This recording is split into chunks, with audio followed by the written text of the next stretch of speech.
Hello guys, welcome to solution Mitra. तो दोस्तों, हम यहाँ पे आज फिर से एक शानदार क्वेश्चन के साथ हाजिर हैं। अब देख सकते हो, two fuse wires of same length are rated 5 ampere and 20 ampere. Which of the two fuse wire is thicker and why. ठीक है भाई, दो तार हैं हमारे पास जो कि सेम लेंथ की हैं। सेम लेंथ की हैं तार हैं, यानी कि इक्वल लेंथ है इनकी। अब ये कह रहा है कि 5 एम्पियर, एक में 5 एम्पियर करंट जा रहा है, एक में 20 एम्पियर करंट जा रहा है। ठीक, तो which of the two fuse wire is thicker and why. तो दोनों में से कौन सी फ्यूज वायर क्या है, मोटी है और क्यों है। मतलब रीजन भी देना है कि आप बता रहे हो कि अगर ये मोटी है तो क्यों है। ठीक, सबसे पहले मैंने ये तार ली, इसको मैंने ए नाम दे दिया। एक दूसरी तार ली, उसको मैंने बी नाम दे दिया। ठीक, ए और बी हमारे पास दो वायर हैं जिनकी लेंथ क्या है, सेम है। एल लेंथ की है, एल लेंथ की है। ठीक, और यहाँ पे एक चीज़ और भी ऐड करनी चाहिए थी वैसे इसे, पर चलो दे नहीं रखा तो हमें सीधे हम क्या बोल रियलाइज कर सकते हैं कि सेम मटेरियल की भी है ये। जो हमारे पास है सेम मटेरियल है। अगर ये कॉपर की है तो ये भी क्या है, कॉपर की है, सेम मटेरियल की है। मतलब एक ही पदार्थ से मिलकर बनी हुई है। ठीक, अब देखो, हमें एक चीज़ पता होनी चाहिए यहाँ पे। हमें मतलब मोटी पतली तार देखनी है। एक रिलेशन है हमारे पास, जो आर होता है हमारा रिलेशन आर, वो होता है रो एल ओवर ए। ठीक, जहाँ पे ये रो है ये स्पेसिफिक रेजिस्टेंस या रेजिस्टिविटी कहलाता है किसी भी मटेरियल का। जैसे कॉपर का होगा तो वो फिक्स होगा, कुछ ना कुछ होगा इसकी वैल्यू। ठीक, कांस्टेंट ये समझ लो। अलग अलग मटेरियल के लिए अलग अलग होता है। ठीक, जैसे कॉपर के लिए अलग होगा, आयरन के लिए अलग होगा, गोल्ड के लिए अलग होगा। ठीक, तो ये भी फिक्स है क्योंकि ये भी कांस्टेंट हो गया, क्योंकि हमने क्या कर रखा है, एक ही मटेरियल की दोनों वायर ले रखी हैं। ये भी कांस्टेंट हो गया भाई, फिक्स है, दोनों के लिए एक जैसा है। लेंथ भी दोनों की एक जैसी है, ये भी कांस्टेंट हो गया। तो हमारा जो आर है, प्रतिरोध आर, रेजिस्टेंस आर, वो किस पे डिपेंड कर रहा है, इन्वर्सली प्रोपोर्शनल है ए। ये होता है एरिया, ये बताना भूल गया, ए क्या है, ये एरिया है सपोज। वो भी कौन सा एरिया है, जैसे मेरे पे तार है, ये तार है मेरे पे ऐसे। ठीक, तो ये तो तार तो बहुत पतली होती है, लेकिन मैं कह रहा हूँ कि बहुत ही मोटी बना दो इस तार को। जैसे सरिया होता ना, सरिये से भी मोटा, मोटा सरिया समझ लो, बहुत ही ज़्यादा मोटी, लोहे की रॉड जैसा, इतनी मोटी तार बना दी हमने। ठीक, अब देखो, उसमें जब हम करेंगे, अगर मैं इस कोने से देखता हूँ ऐसे, उसको अगर मैं ऐसे सामने से देखूंगा इस कोने से, तो यहाँ पे ऐसे गोल दिखेगा ना मुझे, ये सर्कुलर दिखेगा, सॉरी, ऐसे क्या, सर्कुलर दिखेगा ये। तो ये वाला होता है ना, ये वाला एरिया ये होता है, ये क्या कहलाता है, क्रॉस सेक्शनल एरिया कहलाता है। ये कहलाता है cross sectional area, sectional area. तो क्रॉस सेक्शनल एरिया, तो ये वो एरिया है हमारा। तो ऐसे ही हमारी पतली भी तार होगी, उसका भी कुछ ना कुछ क्रॉस सेक्शनल एरिया होगा, तो उसी एरिया। तो यानी कि हमारा जो रेजिस्टेंस आ रहा है इस फॉर्मूले के हिसाब से, वो किस पे डिपेंड कर रहा है, आपने देखा यहाँ पे, वो इन्वर्सली प्रोपोर्शनल है इस क्रॉस सेक्शनल एरिया के। ठीक, यहाँ से मुझे एक चीज़ पता चली कि जो हमारा आर है वो इन्वर्सली प्रोपोर्शनल है उसके, उस वायर के क्रॉस सेक्शनल एरिया के। ठीक, अब देखो, एक चीज़ ये आपकी क्लियर हो गई यहाँ पे। अब देखो, मैं एरिया क्या होता है, एरिया क्या होता है, एरिया क्या होता है भाई, एरिया होता है पाई आर स्क्वायर। आर क्या है, रेडियस है। ठीक, अब मैंने कहा कि सामने से तो ऐसा सर्कुलर दिख रही होगी ना वो वायर। ठीक, अब देखो देखो, एक ये ए तार है सपोज, ये अभी जो हमने ले रखी थी, और ये बी तार है सपोज। मतलब मैं बनाने के लिए बना रहा हूँ, जरूरी नहीं बी मोटी निकले, मोटी ये भी निकल सकती।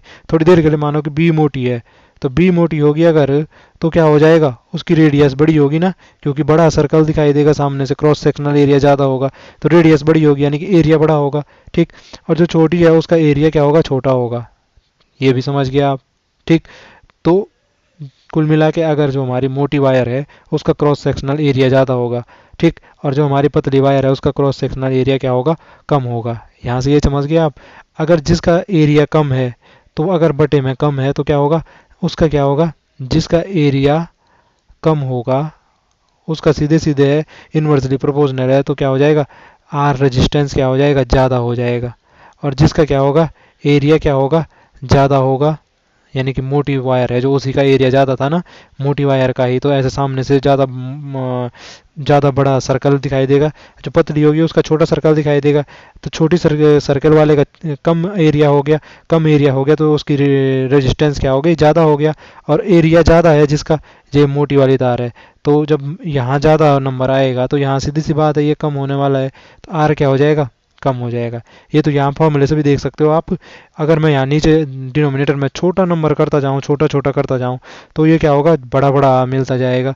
अगर मैं यहाँ बड़ी बड़ी नंबर करता जाऊँ तो यहाँ क्या होगा, ये डेसिमल में छोटा छोटा छोटा छोटा मिलता जाएगा। ठीक, तो इसका मतलब एरिया ज़्यादा होगा जिसका, उसका क्या होता है, रेजिस्टेंस कम होता है। ये देखो, और जिसका एरिया कम होगा उसका रेजिस्टेंस क्या होता है, ज़्यादा होता है। यहाँ से ये चीज़ मुझे पता चली। अब ये भी मैंने रफ कर दिया थोड़ी देर के लिए।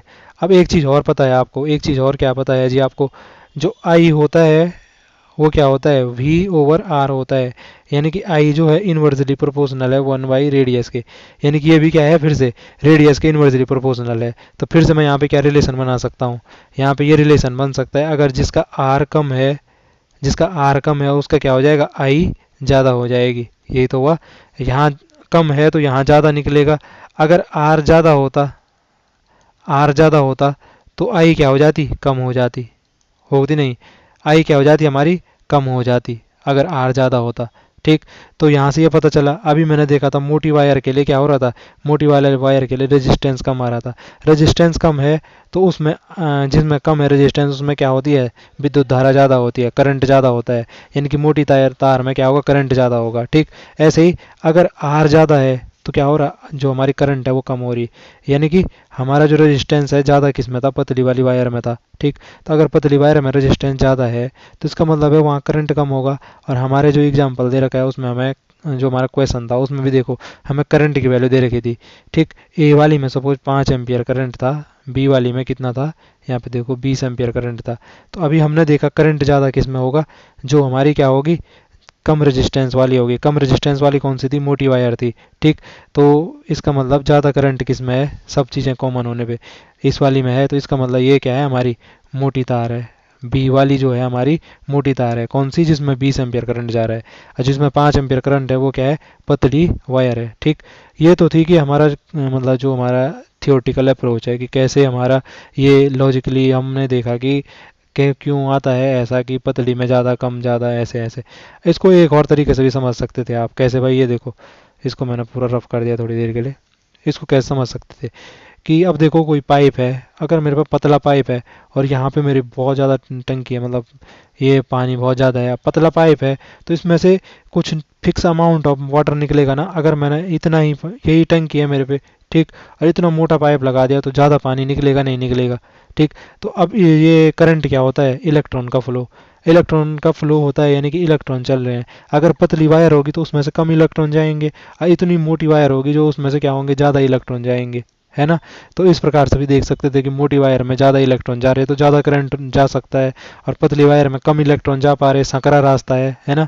यहाँ इतना ज़्यादा चौड़ा रास्ता है, यहाँ से कितने इलेक्ट्रॉन निकाल सकते हैं, इसलिए यहाँ करंट ज़्यादा होगा। और पतली वायर में क्या है, संकरा रास्ता है तो कम करंट पास होगा, कम इलेक्ट्रॉन जा पाएंगे तो कम करंट पास होगा। इस एनालॉजी से भी आप समझ सकते थे कि मोटी वायर कौन सी है, जिसमें करंट ज़्यादा है वो मोटी है, जिसमें करंट कम है वो पतली है। तो आज के लिए इतना ही। आई होप आपको वीडियो अच्छी लगी हो। फिर मिलेंगे, तब तक के लिए bye bye and take care.